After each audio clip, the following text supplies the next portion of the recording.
एक समय की बात है, एक गांव में पिता और उसकी बेटी रहते थे। पिता को एक दिन व्यापार के काम से शहर जाना पड़ा। काम पूरा करके जब वो घर वापस आ रहा था तो उसे रास्ते में एक किला दिखा। वो कई दिनों से लगातार यात्रा कर रहा था, इसलिए बहुत थका हुआ था। उसने सोचा कि किले में रुककर थोड़ी देर आराम किया जाए। वह किले में पहुंचा तो उसने देखा कि वहां की सभी बत्तियां जली हुई थी। पूरा किला जगमगा रहा था। वहां एक बड़ी सी मेज पर बहुत सारा खाना रखा हुआ था। उसे किले में कोई भी दिखाई नहीं दिया। वह बहुत भूखा था, इसलिए अकेला ही खाना खाने बैठ गया। यह किला एक राक्षस का था। यह राक्षस देखने में बहुत डरावना था, लेकिन वह मन का बहुत अच्छा था।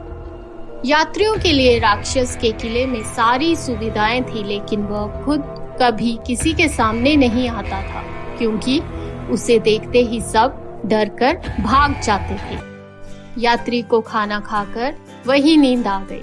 सुबह जब वह अपने घर को चला, उसने देखा कि बाहर बगीचे में गुलाब के बहुत से सुंदर फूल लगे हुए थे।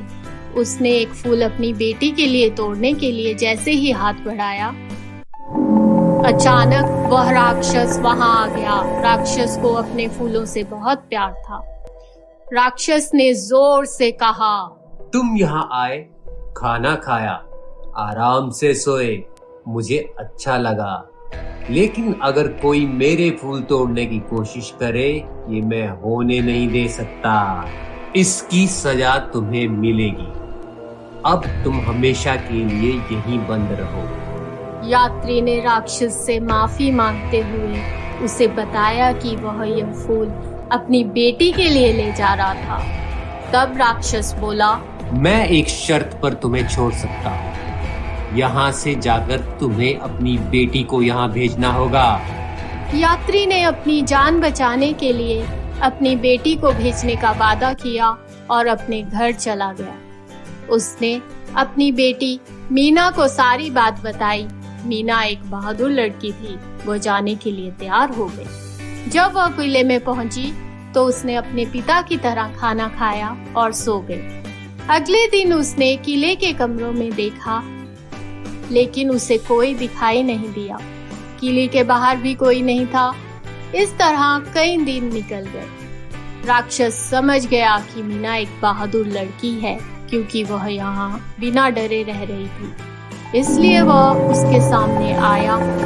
मीना को उसके पिता ने राक्षस के बारे में बताया था, इसलिए वह बिल्कुल भी नहीं घबराई। वो जानती थी कि राक्षस बहुत दयालु और अच्छा है।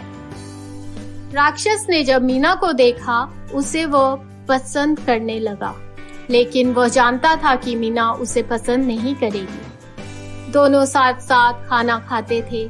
फिर राक्षस चला जाता था। राक्षस मन ही मन दुखी होता रहता था, लेकिन कुछ कह नहीं पाता था। धीरे धीरे वह इतना दुखी रहने लगा कि बीमार पड़ गया। एक दिन जब वह खाना खाने आया तो कमजोरी के कारण फर्श पर गिर पड़ा। मीना दौड़कर गई और उसका सिर अपनी गोदी में रखकर सहलाने लगी। उसकी आंखों में आंसू आ गए। उसका एक आंसू राक्षस के ऊपर गिरा। तभी एक चमत्कार हुआ। राक्षस एक बहुत ही सुंदर युवक में बदल गया। दोनों एक दूसरे को पसंद करने लगे थे। मीना और उस युवक का विवाह हो गया। उन्होंने सुख से जीवन व्यतीत किया। कृपया प्रतिदिन ऐसी और कहानियों के लिए लाइक, शेयर और सब्सक्राइब करें। प्रियानी मेकर्स।